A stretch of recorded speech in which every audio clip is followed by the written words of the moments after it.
السلام علیکم۔ مولانا روم اپنی مثنوی میں ہرات کے ایک نواب کا ذکر کرتے ہوئے بتاتے ہیں کہ وہ بڑی خوبیوں کا مالک تھا۔ اس کی خوش اخلاقی اور فیاضی کی وجہ سے عوام الناس، مسافر، تاجر، الغرض تمام لوگ بہت خوش تھے۔ یہ بادشاہ وقت کا وفادار ساتھی تھا۔ بادشاہ اس پر مکمل اعتماد کرتا تھا۔ اس نواب کے کافی تعداد میں غلام تھے جن کو وہ بیٹوں کی طرح آرام اور زیب و زینت سے رکھتا تھا۔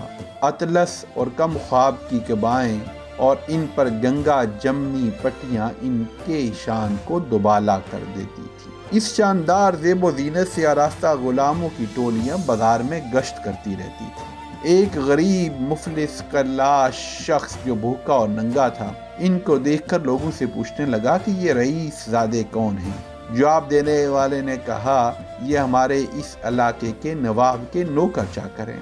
یہ سن کر حیران رہ گیا اور آسمان کی طرف منہ کر کے کہنے لگا، اے خدا، اپنے اس بے نوا دبلے پتلے بندے کو دیکھ کہ سردی کے مارے میرے دانت بج رہے ہیں اور بھوک سے میرا برا حال ہو گیا ہے۔ اس علاقے کے نواب بندہ پرور کو دیکھ کہ اس کے غلام کتنے موٹے، تازے، خوشپوش اور با احتشام ہیں، بے فکری اور فارغ البالی سے ادھر ادھر اتراتے پھر رہے ہیں۔ یہ غریب بالکل محتاج، بے ہنر اور بے نوا تھا، جاڑے کی سرد ہواؤں سے ٹھٹر رہا تھا۔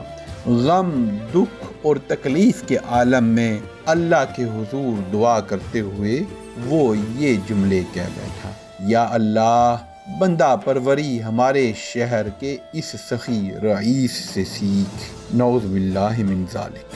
اس کے بعد کیا ہوا، مولانا روم بیان کرتے ہیں کہ تقدیر الہی سے اس نواب کے عروج کا ستارہ زوال پذیر ہو گیا۔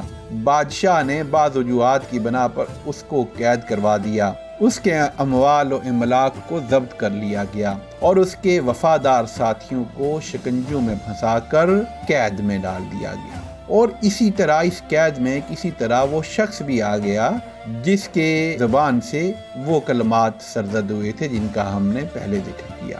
رئیس کے وفادار ساتھیوں کے اوپر ظلم اور ستم بپا کیا گیا، ان کو تشدد کا نشانہ بنایا گیا اور ان کو کہا گیا کہ رئیس کے زیر زمین خزانوں کے بارے میں بتاؤ کہ اس نے اپنی دولت کہاں دفن کی ہوئی ہے۔ تمام تر تشدد کے باوجود رئیس کے کسی غلام نے کوئی بات نہ بتائی۔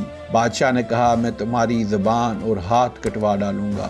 تمام غلام خاموش رہے۔ اس پر بادشاہ کے غضب کی آگ اور بھڑک اٹھی اور مسلسل کئی دنوں تک ان پر بیجا سختیاں کرواتا رہا، لیکن کیا مجال کہ کسی کی زبان اپنے مالک کے متعلق کھلی ہو، یا انہوں نے کوئی شکوہ یا شکایت کیا ہو، یا مالک کا کوئی بھید ظاہر کیا ہو۔ یہ دردناک منظر دیکھ کر وہ بے نوا شخص جس نے گلہ کیا تھا بے ہوش ہو گیا۔ عالم بے ہوشی میں اس نے یہ آواز سنی کہ خالق و مالک سے بدزبانی کرنے والے، اللہ تعالیٰ کو بندہ پروری کا سبق دینے والے ان غلاموں کی وفاداری کو دیکھ، ذرا بندہ بننے کا سبق تو بھی ان غلاموں سے سیکھ لے۔ اگر آپ کو ہماری ویڈیو اچھی لگی تو چینل کو سبسکرائب کر کے بیل آئیکن پریس کر دیں تاکہ ہر آنے والی نئی ویڈیو آپ تک بر وقت پہنچتی رہے۔ شکریہ۔